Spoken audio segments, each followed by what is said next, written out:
हर चौथे व्यक्ति को हार्ट अटैक और पांचवें व्यक्ति को कैंसर, यानी कैंसर एक महामारी के रूप में पूरे विश्व में फैलता चला जा रहा है। क्या अपनी कुंडली के माध्यम से आप जान सकते हैं कि आपको कैंसर होने की संभावना है? ये आपकी जन्म कुंडली बताती है। क्या आपकी कुंडली में भी कैंसर के योग हैं? जी हाँ, बिल्कुल बताया जा सकता है। समय रहते हुए आप वो प्रिकॉशन ले सकते हैं, वो सावधानियां बरत सकते हैं कि कम से कम इस महामारी से कुछ हद तक आप बचे रहें, उसकी भयानक पीड़ा आपको ना झेलनी पड़े। तो ऐसे क्या योग होते हैं जिससे ये पता चलता है कि आपकी कुंडली में कैंसर योग है? उनसे क्या बचाव किए जाएं और इसके क्या सतर्कता बरतनी चाहिए? किन चीजों को अपनी लाइफ में समावेश करना चाहिए, विस्तार से आज आपको मैं इस वीडियो में समझाने वाली हूँ। इसके साथ ही आपको अपने अमृत की बूंद और जादुई अक्षर दूंगी, राहु काल और अभिजीत मुहूर्त का समय बताऊंगी, साथ में लकी अंक देने वाली। मैं आपकी एस्ट्रोदोस्त एस्ट्रोलॉजर अर्चना गुप्ता अपने ज्योतिष के चैनल पर आप सभी का हार्दिक स्वागत करती हूँ। दोस्तों, आप ही लोगों के बराबर कमेंट आते रहते हैं कि कैंसर के बारे में कुछ जानकारी दीजिए। क्या इस महामारी से या इस रोग से हम कुछ हद तक ज्योतिषी उपाय करके बच सकते हैं, या इसकी पीड़ा को कुछ कम कर सकते हैं, या इस पीड़ा से मुक्त हो सकते हैं? तो ये आपकी कुंडली का योग बताते हैं और क्या उपचार करना है वो भी मैं आपको इसमें बताऊंगी। ये मैं आपको केवल तथ्यों के आधार पर बता रही हूं। वीडियो शुरू करूं उससे पहले आप सभी से मेरी रिक्वेस्ट है, आपने अब तक मेरे इस चैनल को सब्सक्राइब नहीं किया है तो प्लीज पहले चैनल को सब्सक्राइब कीजिए, साथ में बेल बटन को ऑल पर कर लीजिए, जिससे मेरे प्रतिदिन के वीडियो समय से आपको मिलते रहें, आपको मेरे वीडियोस ढूंढने ना पड़े। अगर मेरे वीडियोस आपको अच्छे लग रहे हैं तो लाइक जरूर कर दीजिए, साथ में शेयर जरूर कीजिए अपने फैमिली मेंबर्स, फ्रेंड सर्कल। दोस्तों, हमारा जन्मांक यानी कि हमारी डेट ऑफ बर्थ और टाइम, जिससे हमारा जन्मांक बनता है यानी हमारी कुंडली बनती है, उसमें बैठे हुए ग्रहों की दशाएं, वो 9 ग्रह कहाँ बैठे हैं, किस तरह की स्थिति है, वो बताती हैं कि हमारी कुंडली में इस कैंसर जैसी महामारी रोग के, भयानक रोग के कहीं लक्षण तो नहीं आ रहे। जब भी दोस्तों आपकी कुंडली में पाप ग्रहों की अधिकता हो जाती है, राहु को कैंसर का विशेष रोग का कारण बताया, क्योंकि राहु विषजन्य रोगों को पैदा करता है। कैंसर शरीर में कोशिकाओं के बढ़ने से होता है। रक्त कोशिकाएं, जो कि हमारी जो ब्लड सेल्स हैं, उसमें 2 तरह के सेल्स होते हैं, एक रेड और एक व्हाइट। व्हाइट सेल्स हमारे चंद्रमा से माने जाते हैं और रेड सेल्स हमारे मंगल से आते हैं। जब भी हमारे रक्त में विकार शुरू होता है, ये कोशिकाएं अनियंत्रित होने लगती हैं और उस भाव से संबंधित, जिस भाव में उसके क्रूर ग्रहों की दृष्टि पड़ रही हो, उस भाव से संबंधित उस अंग का हमें कैंसर होने की संभावनाएं प्रबल हो जाती हैं। विशेष रूप से कैंसर यानी कि जो चंद्र राशि है, कर्क राशि, वो चंद्रमा की कारक राशि है। तो कर्क लग्न और कर्क राशि को विशेष रूप से, इसके नाम भी इंग्लिश नाम कैंसर है, इसका प्रतीक चिन्ह केकड़ा जिस चीज पर चिपक जाता है उसको तब तक नहीं छोड़ता जब तक इसको समाप्त ना करते, तो इसीलिए इसे कैंसर नाम दिया गया है। विशेष रूप से इन 2 राशि और लग्न के लोगों को विशेष सतर्कता की आवश्यकता है, क्योंकि यहाँ अगर चंद्रमा पर शनि की, मंगल की, राहु की क्रूर दृष्टियां हैं तो प्रबल संभावना बन जाती है, आपको कैंसर हो सकता है। डरने की आवश्यकता नहीं है। कुंडली में अगर ऐसे योग हैं तो कुछ मैं आपको उपाय दे रही हूँ, वो भी कीजिए। मेडिकल एस्ट्रोलॉजी का फायदा जरूर लीजिए, यानी कि दवाओं का समय से उपचार कराइए, समय समय अपनी जांच कराते रहिए, जिससे आपको अर्ली एज में ही पता चल जाए और उसका आप निदान कर सकें और आप अपने लंबी आयु जी सकें। तो जब भी आपके लग्न में राहु हो, शनि हो, मंगल हो, या तो ये तीनों राशियां आपके लग्न में राशियां हो या ये ग्रह बैठे हों, इन पे राहु, शनि, मंगल, सूर्य की दृष्टि पड़ रही है, क्योंकि राहु विषजन्य रोग पैदा करते हैं, केतु उसमें आपको पता नहीं चलने देते हैं, अर्ली एज पर आपको पता नहीं चलने देते हैं, और जब बीमारी भयानक स्टेज पर पहुंच जाती है तब आपको इनका पता चलता है। तो लग्न में राहु बैठा हो या 6, 8वें, 12वें में राहु बैठा हो, शनि के साथ में हो, मंगल के साथ में हो, तो ये योग कैंसर के कारण का एक मुख्य कारण बनता है। या शनि और चंद्रमा का विष दोष हो कुंडली में, 6, 8वें, 12 में हो, तो ये भी एक कैंसर का कारण बनता है। छठे भाव का जो स्वामी है, अगर वो लग्न में जाकर बैठ जाए, अष्टम में जाकर बैठ जाए, छठे भाव में बैठा हो या दसम भाव में बैठा हो, उस पर शनि की दृष्टि पड़ जाए या राहु की दृष्टि पड़ जाए, तब भी प्रबल संभावनाएं बनती हैं कैंसर रोग की।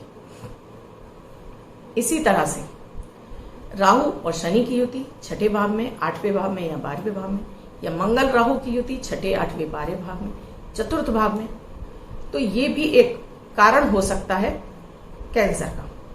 अगर मान लीजिए कैंसर आपको डिटेक्ट हुआ है, उस समय आपकी छठे, आठवें, 12 की महादशा चल रही है, तब इसमें आपके लिए बचाव के रास्ते नगण्य हो जाते हैं, यानी कि वहां पर आपके लिए बचाव के रास्ते न्यूनतम हो जाते हैं, बचने की संभावनाएं कम हो जाती है। क्योंकि आपने भी सुना है, अधिकतर आपने सुना है कि कैंसर का पता लगा और कुछ ही एक आधी साल में वो व्यक्ति अपने जीवन से हाथ धो बैठा। उसका कारण भी यही होता है, क्योंकि ये कैंसर अर्ली एज में नहीं पता चल पाता है, और जब पता चलता है तो उस समय दशाएं भी ऐसी चल रही होती है जिस वजह से व्यक्ति नहीं बच पाता है। मान लीजिए आपको कैंसर डिटेक्ट हुआ है और उसके बाद जस्ट ही आपकी अच्छे शुभ ग्रहों की दशाएं चल रही है, जैसे नवम की चल रही है, पंचम की चल रही है, या आपके चतुर्थ भाव की चल रही है, तब यहाँ व्यक्ति को उस रोग से मुक्ति मिल जाती है, या लंबे समय तक वो आयु जीता है। दवाइयां इत्यादि उसकी हल्के तौर पर चलती रहती हैं और कैंसर समय समय पर उसका ठीक भी होना शुरू हो जाता है। अगर आपके छठे भाव में, आठवें भाव में और 12वें घर में सूर्य है, तो ये भी एक कारण बनता है आपके कैंसर का। आपको कोशिकाओं से संबंधित कैंसर, जैसे आपको ब्रेन ट्यूमर है, या आपको आंखों के आसपास का कुछ गले का तक का कैंसर आने की संभावना है सूर्य के इस तरह से छठे, आठवें, 12वें होने से बनती है। राहु, चंद्रमा और मंगल की युति हो, शनि की दृष्टि पड़ रही है, तो ये ब्लड कैंसर का सबसे बड़ा कारण बनती है। और विशेष रूप से ये चतुर्थ भाव पर पड़ रही हो, या छठे, आठवें या दसम भाव पर पड़ रही हो, प्रबल संभावनाएं बन जाती हैं। कर्क लग्न की कुंडली में बृहस्पति भी कैंसर का कारक होते हैं। बृहस्पति आपको पेट, लीवर का कैंसर देती हैं। अगर बृहस्पति चतुर्थ भाव यानी कर्क राशि के हैं, उन पर राहु की प्रबल दृष्टि है, शनि की प्रबल दृष्टि है, तब ये भी पेट जन्य रोगों को आपको कैंसर का कारण बनते हैं। दोस्तों, कुंडली में ये योग देखने पड़ते हैं, दशाएं, अंतर दशाएं देखनी पड़ती हैं, किस स्थिति में हो सकती है या क्या आपको उपाय करने हैं। ये तो मैंने आपको योग बताया। अगर आपको कुछ भी अपने कुंडली में, आप जानते हैं अपनी कुंडली के बारे में, कुछ भी आपको ऐसा लगता है, तो उसके लिए अब आपको क्या करना है, तो पहले तो आप किसी एस्ट्रोलॉजर से अपनी कुंडली दिखवा लीजिए, समय समय पर उपाय करते रहिए। अब जो मैं विशेष उपाय दे रही हूँ, जिसमें एस्ट्रोलॉजी भी है और कुछ आपको घरेलू उपाय भी है। तो सबसे पहले एस्ट्रोलॉजी उपाय में आपको अपने लग्न, जो भी आपका लग्न का स्वामी ग्रह है, उसके मंत्रों का नियमित जाप करिए। अगर आपका लग्न मंगल का लग्न है, या आपका गुरु का लग्न है, यानी कि आपका मेष, वृश्चिक, धनु, मीन, कर्क, सिंह आपकी, या आपकी मिथुन या कन्या, ये लग्न आ रहे हैं आपके, तो इन लग्न के स्वामी जैसे मंगल हैं, बुध हैं, गुरु हैं, सूर्य हैं, चंद्रमा हैं, इनके मंत्रों का जाप सुबह के समय करिए। अगर आपकी राशि मकर है, या आपकी तुला, या आपकी वृष राशि है, या कुंभ राशि है, तो शनि मंत्रों का जाप शाम के समय, शुक्र के मंत्रों का जाप आप शाम के समय नियमित एक माला कीजिए। शिवलिंग पर नियमित आपको जल अर्पित करना है, शुद्ध जल। अगर आपके पास गंगा जल है तो पहले गंगा जल और शुद्ध जल अर्पित कीजिए। शनिवार आप कुशा घास का जल, कुशा एक घास आती है, इजीली मिल जाती है, सूखी भी मिल सकती है, आपको पानी में डालिए और आप इसको शिवलिंग पर नमः शिवाय का जाप करते हुए आप इसको अर्पित कीजिए। उसके बाद महामृत्युंजय मंत्र की नियमित एक माला सुबह के समय आपने चलाकर सुनिए, और चाहे आप जाप कर सकते हैं तो जरूर करिए। ये आपको जरूर करना है। इसके साथ ही आपको केसर का टीका नियमित अपने माथे पर लगाना है। कोढ़ियों को दान या गरीब व्यक्तियों को दान, शनिवार वाले दिन आपको कुछ सिक्कों का दान जरूर करना है। अब मैं आपको कुछ घरेलू उपाय बताती हूँ, जैसे सीसम के पत्ते। सीसम के पत्तों को कुछ मात्रा में, एक मुट्ठी करीब आप शीशम के पत्ते ले लीजिए। इन पत्तों को आप पानी में, एक बड़े भगोने पानी में डालिए और इनको धोकर साफ करके इस पानी में खूब अच्छे से आप इनको बॉईल कर लीजिए। जब ये आधे रह जाएं, इसको छानकर अपने फ्रिज में रख लीजिए। डेली इसमें से 1 कप पानी पीना शुरू कर दीजिए।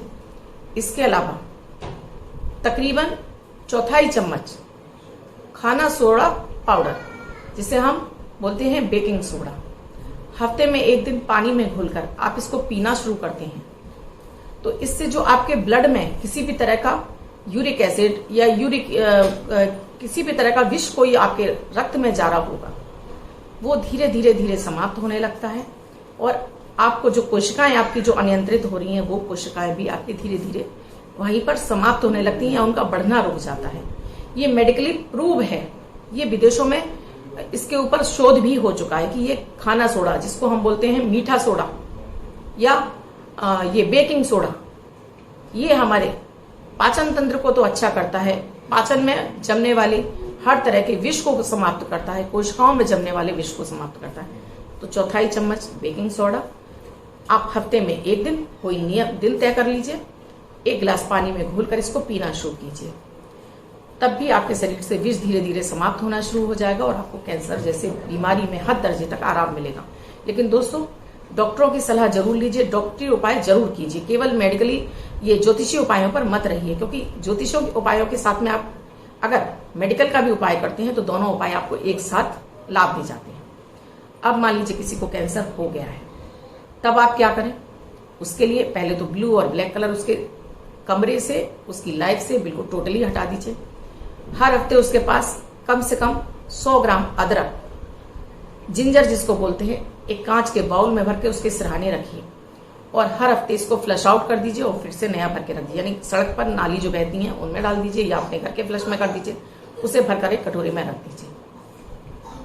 इसके अलावा महामृत्युंजय मंत्र उसके पास चलने दीजिए कम से कम 1 घंटा, तब उसकी ऑरा जो धीरे धीरे एब्जॉर्ब करना शुरू करेगी उसको, और उसके अंदर भी वो आत्मशक्ति बढ़ेगी। क्योंकि व्यक्ति जैसे ही उसको ये पता चलता है कि उसे कैंसर जैसा भयानक रोग हुआ है, उसकी आत्मशक्ति खत्म हो जाती है, उसका मन पूरी तरह से मुरझा जाता है, मतलब उसको जीने की आस ही खत्म हो जाती है। तो ये 2 उपाय आप करना शुरू करिए, हद दर्जे तक आपको उसमें रिलीफ मिलना शुरू होगा। अब मेरे अमृत की बूंद और जादुई अक्षर, जो कि 9 ग्रहों पर आधारित है, प्रतिदिन की ग्रह परिस्थितियों के आधार पर इन प्रयोगों को तैयार किया जाता है।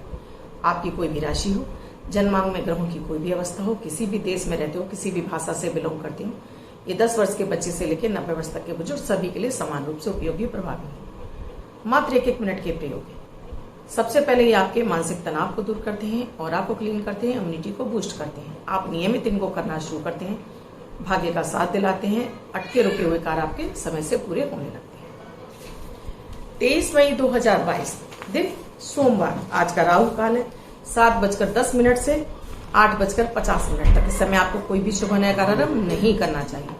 अभिजीत मुहूर्त का समय है 11:50 से 12:45 तक। इस समय आप कोई भी शुभ नया कार्यक्रम कर सकते हैं। आज की अमृत की बूंद में आपको पहले अपने नहाने के पानी में गंगा जल डालिए, उसके बाद शुद्ध जल से भरिए और इस जल से स्नान कीजिए। अब मान लीजिए आपके पास किसी पवित्र नदी का जल है तो वो डाल लीजिए, नहीं है तो आपको क्या करना है, तो आपको अपनी उंगली को इस तरह से आपको गंगा माँ का ध्यान करना है। हे गंगा माँ, मेरे इस जल में आकर आप प्रवेश कीजिए और मुझे गंगा जल के स्नान के बराबर पुण्य फल प्रदान कीजिए, और फिर अपना स्नान कर लीजिए। आज का जादुई अक्षर है वरुण वाला वा। इस वा शब्द को रेड कलर के पेन से लेफ्ट हैंड पर कहीं भी लिखकर छोड़ दीजिए, 24 घंटे तक लिखा रहने दीजिए। दूसरे दिन आप नहाएंगे धुल जाएगा। मैं आपको नया शब्द देती हूँ, आप इसको फिर से लिख सकते हैं। आप इसको अपने हाथ पर नहीं लिखना चाहते हैं, छोटी सफेद कागज की चिट लीजिए, रेड कलर के पेन से लिखिए, फोल्ड करके पर्स से पॉकेट में रखिए, 24 घंटे तक साथ रखिए। दूसरे दिन फाड़कर किसी पेड़ की जड़ में छोड़ दीजिए। अब जिनका बर्थडे या मैरिज एनिवर्सरी उनका ये वर्ष शुभ हो, ऐसी में आप सभी के लिए मंगल कामना करते हैं। वो बच्चे, महिला, पुरुष जिनका बर्थडे है, वो पति पत्नी जिनकी मैरिज एनिवर्सरी, किसी भी वर्ष में आपकी बर्थडे या मैरिज एनिवर्सरी को स्प्रे को करेंगे। व्हाइट कलर के पेपर पर ग्रीन कलर से 5 नंबर लिखेंगे, फोल्ड करके अपने पास रखेंगे, तो ये अंक आपको वर्ष वर्ष शुभता प्रदान करता रहेगा। अन्य कोई व्यक्ति 24 घंटे तक लिखकर इसको अपने पास रख सकता है। दोस्तों, वीडियो अच्छा लगा हो तो लाइक शेयर सब्सक्राइब जरूर कर दीजिएगा। कमेंट में जय माता दी, राधे राधे अवश्य लिखिए। आप भी किसी समस्या से जूझ रहे हैं, निदान नहीं मिल रहा है, तो एक बार कुंडली का विश्लेषण कराइए।